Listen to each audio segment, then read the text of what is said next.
Hello dear my friend, চাকরির জন্য তোমাদেরকে স্বাগত।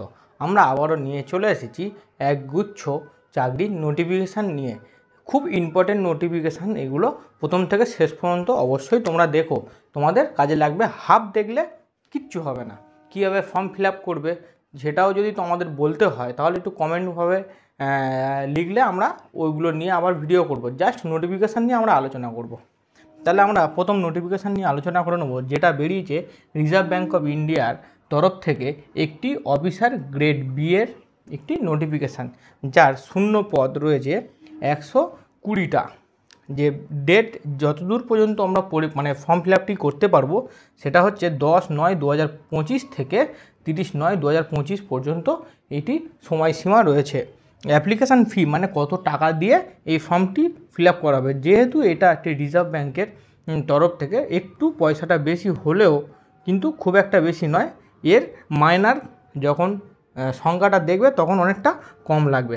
যেমন জেনারেল, ওবিসি আর ইডাব্লিউএসের জন্য 850 প্লাস 18% জিএসটি লাগবে। আর এসসি এসটি পিডাব্লিউবিডি জন্য 100 টাকা প্লাস 18% জিএসটি অবশ্যই লাগবে। এজ লিমিট কি রয়েছে?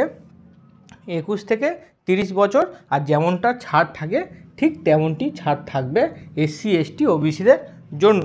গ্র্যাজুয়েশান মানে কোয়ালিফিকেশান কী লাগবে? গ্র্যাজুয়েশানে 60%, 12-এ 60%, ইকোনমিক্সের উপরে এমএসসি বা এমএ থাকতে হবে। আর যে কোনো ডিগ্রি এর উপর মাস্টার্স করে থাকলে তুমি ফর্মটি ফিল আপ করার যোগ্য। যার বেসিক পে মানে ন্যূনতম সবে জাস্ট ঢুকলেই যে মাইনেটা স্টার্ট হবে সেটা হচ্ছে কত? 78,450 থেকে 1,14,900, যার সাথে এক্সট্রা করে ঘর ভাড়াও দেওয়া হবে। এবার আমরা দেখে নেব লিঙ্কের ব্যাপারটা। লিঙ্কের ব্যাপারটা অবশ্যই ডেসক্রিপশানে দিয়ে রাখবো। এখানে তো লেখাটা সম্ভব নয় যে টাচ করলে হয়ে যাবে। ডেসক্রিপশানে দিয়ে রাখলে কি হবে, টাচ করলে সাথে সাথে অফিসিয়াল যা যা তথ্য আছে সব বেরিয়ে যাবে। অবশ্যই ডেসক্রিপশানটা ফলো করো। দেখে নেবো পরের নেক্সট জবটি। এবার যে জবটা নিয়ে আমরা আলোচনা করব সেটি স্টেট ব্যাঙ্ক অফ ইন্ডিয়ার তরফ থেকে একটি স্পেশালিস্ট অফিসারের পোস্ট বের করেছে, যার শূন্য পদ 122টা। ডেট মানে ফর্ম ফিল আপের যে ডেট চলবে সেটা হচ্ছে 11/9/2025 থেকে 2/10/2025 পর্যন্ত এই ফর্মটি চলবে। অ্যাপ্লিকেশান ফি কি বলছে? ইউআর ওবিসি আর ইডাব্লিউএসের জন্য 750 টাকা। আর এসসি এসটি পিডাব্লিউডি এদের জন্য কিছু লাগছে না।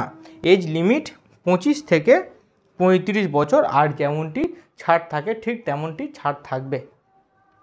কোয়ালিফিকেশান গ্র্যাজুয়েট সবথেকে ন্যূনতম লাগবে। এমবিএ যার ওপর ফাইন্যান্সের ওপর করতে হবে। বিই বা বিটেক কার ওপরে? IT, computer science, electronics and telecommunication আর কম্পিউটার অ্যাপ্লিকেশান। এই যোগ্যতাগুলি থাকলে অবশ্যই এই ফর্মটির জন্য তোমরা এলিজিবেল। আর পোস্ট কী কী রয়েছে? ম্যানেজার আর ডেপুটি ম্যানেজারে। অবশ্যই আমরা লিঙ্ক ডেসক্রিপশানে দিয়ে রাখবো, অবশ্যই তোমরা চেক করে নিও। ঝটপট পরের জবে চলে যাব। আজকে আমরা লাস্ট জবটি আলোচনা করে নেব, যা বেরিয়েছে ইস্টোর তরফ থেকে, যার শূন্যপদ রয়েছে কি 39। ডেট 24/9/2025 থেকে 8/10/2025 পর্যন্ত এই ফর্মটি ফিল আপ হবে বা হচ্ছে।